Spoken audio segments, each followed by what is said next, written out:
Oh yeah, Lee, this hard.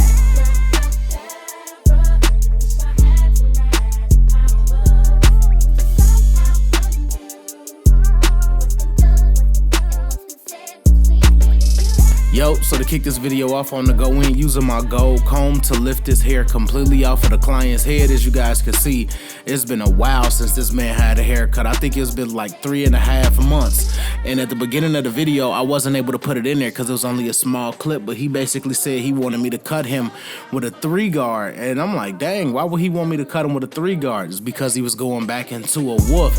Any coarse hair waver getting cut with a 3 is literally planning on going back into a woofing phase if they getting their hair cut like that dark. Most like coarse hair wavers will go with a 2 at highest, but a lot of them like that 1.5 area. But him getting cut with a 3 goes to show he going right back into a woof. So I want to make sure that I can get through all of this hair and get it down to that desired length and make sure that I'm doing enough to get this hair is laid and set up for the next steps throughout the haircut. As you guys can see, passing through with my Babyliss FX, doing clean strokes through the client head and just getting the hair down to that length.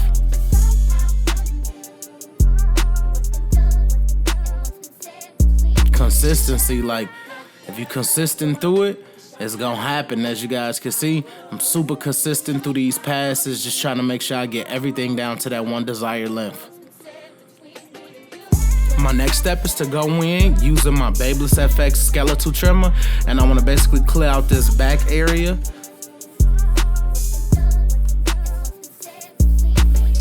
And I'm just basically finna set myself up for a nice transition.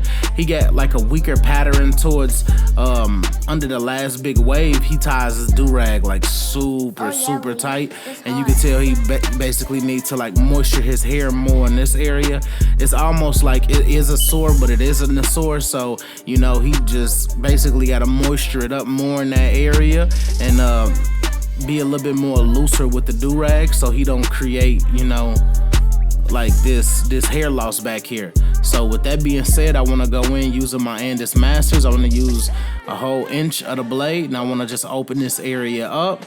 And now from that point on, I want to basically fade that in. I'm gonna drop my clippers halfway, fade in between, and just slowly but surely, the more that I'm towards the bottom of my fade, I close my clipper, the higher I am in my fade, the more open I am. Just consistency, like it's consistency. It's doing it for a longer time, and as you guys can see, that area that I said in the back of the head where he ties the do-rag too tight is like exposed now. And for that, like he definitely gonna have to use like the tea tree oils and things of that nature to like nurse that drier area back to health.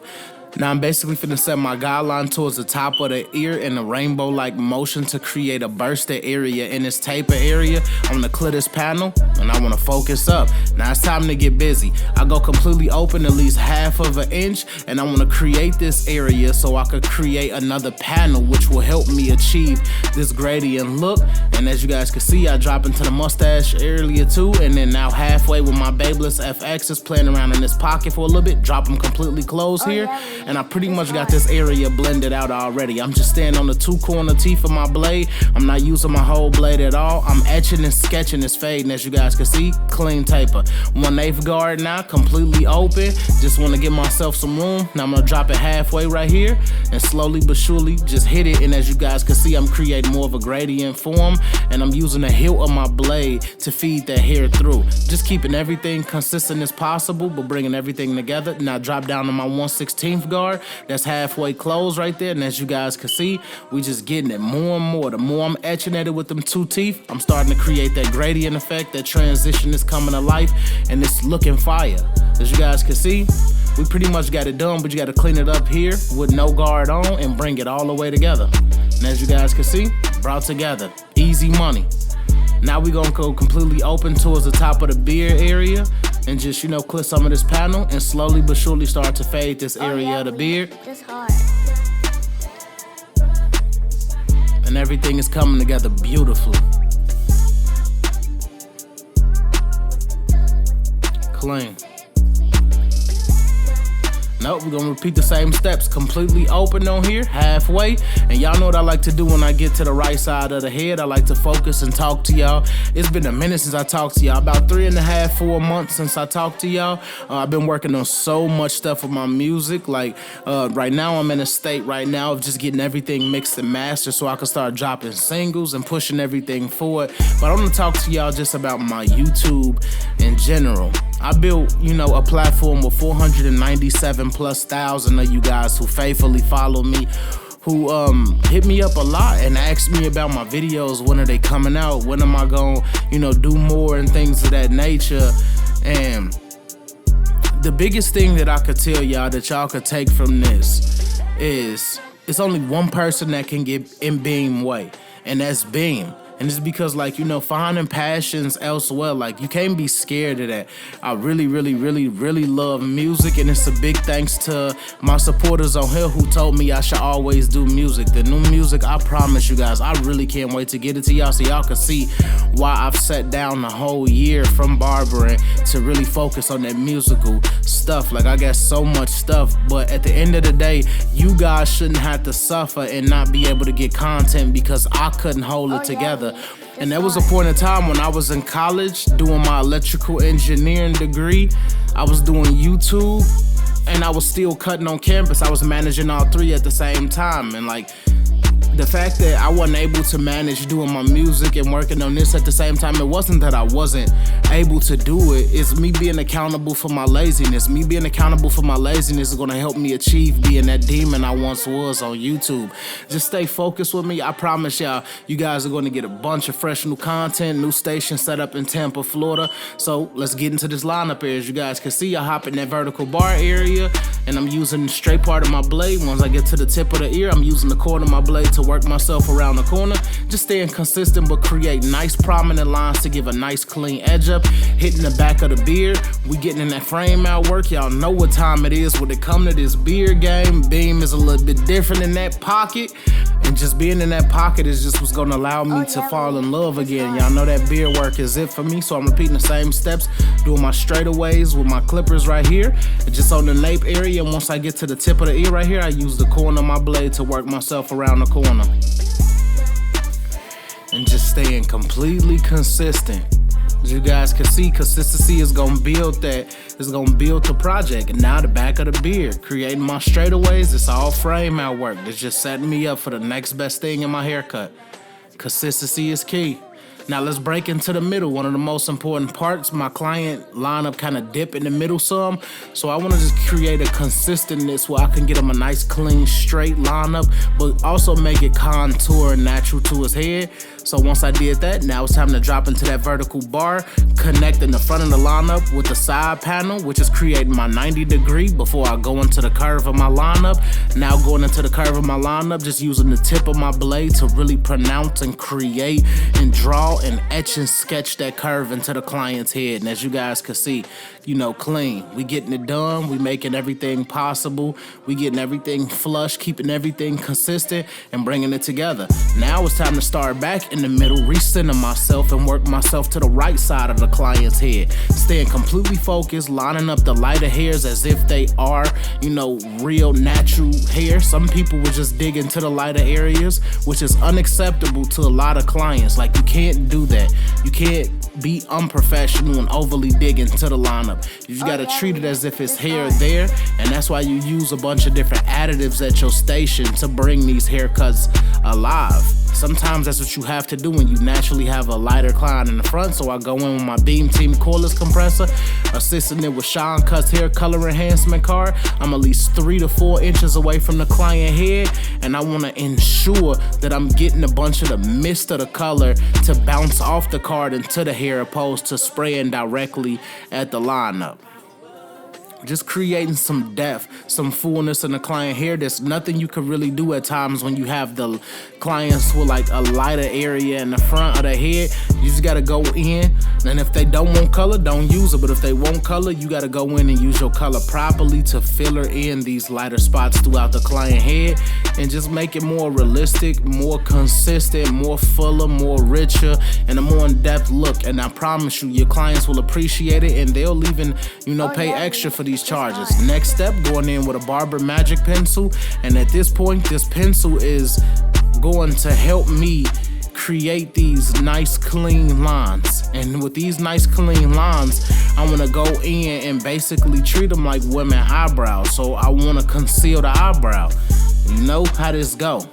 You go in, you create these thin lines, and then you tap them out with your trimmers, and tapping them out with your trimmers will create a nice concealed line that will bring your lineup out and give it more pop, more flair, more flash. This is for my Kodak moments. This is for when I record on YouTube. This is giving you guys more forms of education and bringing to life, you know, those Kodak moments or those pictures that you guys see of those barber haircuts. A lot of haircuts are assisted with additives that bring the haircuts out. And as you guys can see, I'm using my clippers as a blending brush. That blending brush is allowing me to spread this color pencil across the skin and create that nice, clean, concealed look. It's all about consistency. It's all about what your vision is, what you see at the end of the road with these haircuts. And at the end of the day, when it comes to these haircuts, I'm going for signature style. At the end of every haircut, I'm going for, I need it to finish like how Beam would finish. That's what's important to me. If I could finish these haircuts, if I could make these haircuts solidify, clean, they're always gonna come out really good, because at the end of the day, that's what Beam is. I'm precise, I'm clean, the tapers be nice. I just wanna create my signature look. That's what my clients come to me for. I'm not the best barber in the world, but I promise you, every client that sits in my chair, they enjoy the overall experience and they respect it because I have a signature finish. And when having the signature finish in this barber game, you could be creating a demand for yourself. Some people may love your signature finish. And with that being said, that's what I'm doing. I'm putting a signature finish on this haircut. I'm bringing it to life. I'm giving it that in-depth look. I'm giving it that solidified, that executed look. And I'm just staying completely focused. I'm gonna give a big shout out to the Only One Lee. He did this abracadabra beat for me, as you guys could tell. When it comes to samples and things of that nature, y'all know I love that type of music with a lot of my haircuts. It's just creating that vibe, that essence. So if you was able to stick it through this video so far with me, I appreciate you. If you're new to my channel, please subscribe, but let's get busy. Y'all know what time it is. We going right into the beard. We lean the client back, angle that razor at a 45-degree angle, stretch the skin, bring it back to the highest line of the beard, creating depth, creating width, creating that real distinguished gentleman grown man look. And as you guys could tell, I'm just consistent with it. I like to etch my beards in with my straight razor only. My clippers are a little too sharp to put on people's faces, so I like to etch in my razor work on my own, just on the face. And as you guys can see, when you're able to draw it, you can be more consistent, you can be more precise, you can bring this line all the way to life, and that's exactly what I'm doing. Like I said, creating width, creating depth, creating that grown man distinguished look. That's what it's about at all times. It's always about that signature look. It's always about shifting and turning your clients into different individuals behind a chair. Everything is about consistency. Remember, stretch your skin, angle the razor at a 45-degree angle, bring everything back to the lineup, and just keep everything consistent. Clean backstroke technique here. And as you guys can see, I'm bringing it all the way together. Super clean, super clean. It's a really, really, really, really good haircut, man. And this haircut 2 years old. This ain't even the stuff that I'm doing now. This is just something old in my archives that never came out. I'm repeating the same steps here, top of the beard line, bringing it all the way up. Can't wait to get you guys this new footage in Tampa, man. It's just been a long journey for me to solidify myself out here, for me to like really become comfortable, for me to realize that this is home, this isn't Chicago. Like, you get what I mean? Like, I'm not around my friends, I'm not around my family, you get what I mean? Like, I'm out here by myself. So at the end of the day, I had to find things that made me happy, and my music is what naturally makes me happy. With my content, I'm gonna start putting in a lot of my studio sessions in the near future, where I'm recording and showing you guys how I'm getting better, my recording techniques, things of that nature. I wanna bring you guys on a journey with me. I honestly believe, you know, we could make this happen. In terms of knocking the door down to music, I don't know nobody that's ever did it. But me personally, I honestly feel like with a little bit of influence that I do have on the internet, If I could get you guys to really enjoy my music the same way you guys enjoy my haircuts, it's inevitable that I'll be able to break that door down. Whether it's a deal, whether I stay independent, whether I just get noticed. In an imperfect world, you guys see that we get clients that come in 3.5 months looking crazy by the hair, but as barbers, it's up to us to change that outcome. Without further ado, let's lock in. Hashtag TBT in that comment section. Hashtag Glacier Gang. Hashtag Glass. Y'all know what's up with me. When we in this bag, it's very hard to be defeated. Very clean, very precise. Taper is immaculate, it's beautiful. I can't wait for the client to give you guys his reaction. And at the end of the day, this is not the last to beam. You guys are going to get the consistency. These videos are coming out. New video next week, and may God bless.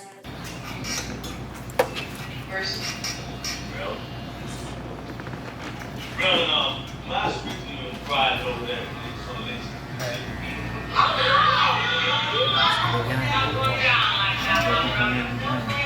Sir, hey, you too. That's 3.5. 3.5.